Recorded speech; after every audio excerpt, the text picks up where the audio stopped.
Hey, welcome to Graphic Policy Television, GPTV. I'm Brett. In my hands is a new manga from Yen Press. It's Play It Cool, guys. Play It Cool, guys. Kind of an interesting manga. Not what I was expecting at all. It's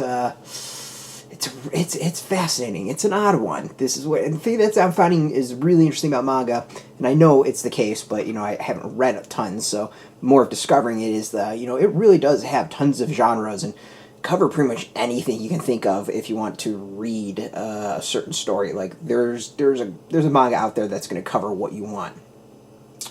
So this is by. Let me get the credits. It's by Kokone Nata. Translation is Amanda Haley. Lettering is Lys Blakeslee. So this, how do I describe it? So it's about a bunch of guys. It's a group of guys who seem like they're cool, but they really are just, they're goofy, they're awkward, they're dorky. But on the outside, they seem unapproachable. So take the coolest guy you can think of. Think of the Fonz. But deep down, Fonz is the shark jumping Fonz. Dorky, that sort of thing.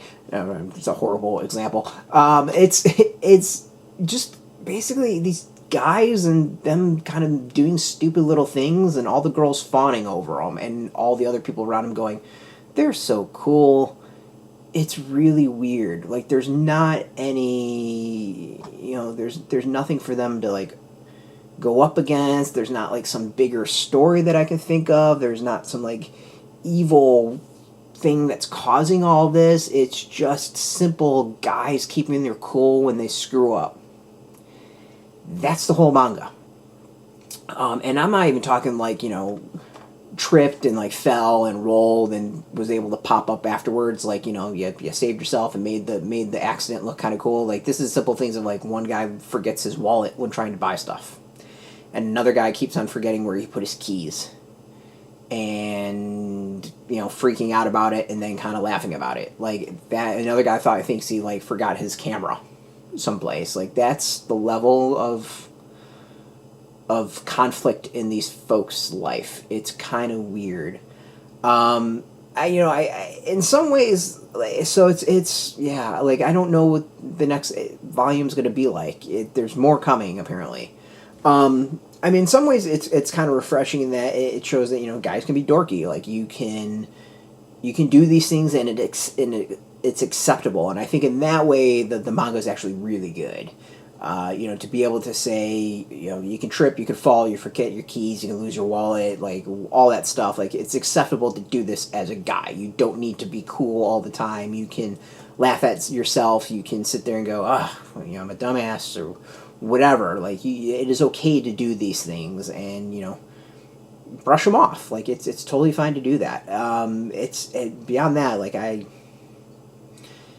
as I said, this is a weird one. I liked it though, so that's something, right?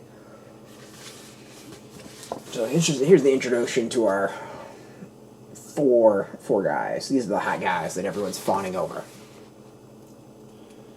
It feels like a weird version of Friends, or 1980s synth band. Maybe call it like Flock of Dorks or something. I don't know. The art's pretty cool. Like, I actually like the art in more, like, the character designs are decent. The facial expressions are kind of fun. The thing that I like, I'm going to try to find a good example of it, is, of course I'm not going to, yeah, this one kind of does it. It has a habit of doing these interesting things on pages that kind of break the panels, and it's not just the normal squares. Every so often it does things that are really interesting that I think catches my eye visually. It doesn't do it a lot, but when it does it, I think is really kind of neat. And even then, like, this side, there's something about the page layout that I really enjoy. Other than that, like, it's not a bad manga. Like, there's nothing horrible about it. There's nothing offensive about it. It's just, I don't get it, but at the same time I get it at the same time. I don't quite know how to describe it. It's definitely different. Like, there's nothing on the American market that I think is even close to this. Like, it is, there's no conflict whatsoever. The conflict is literally like forgetting your keys. It's seriously what the big conflict is in this manga. It's definitely original and something different, at least for me. So, whatever. Out in comic shops now, out digitally in bookstores, all that stuff.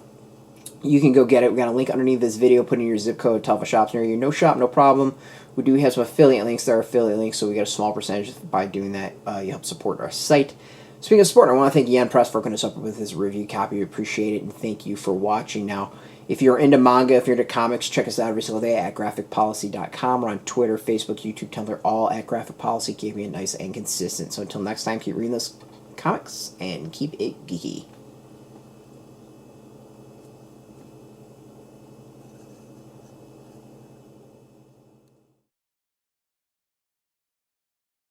Hey, thanks for watching the previous video from Graphic Policy Television. Just by watching, you help support our site. Thank you so much. Now, if you're watching these videos, you probably care about geeky things like movies, television, comic books, toys, games, video games, you name it. You can go and subscribe right now to our YouTube channel to stay in touch and catch all the new videos, or check out our website at graphicpolicy.com. There's a nice link on this end of the video. But as always, thank you for watching. Keep on rocking and keep it geeky.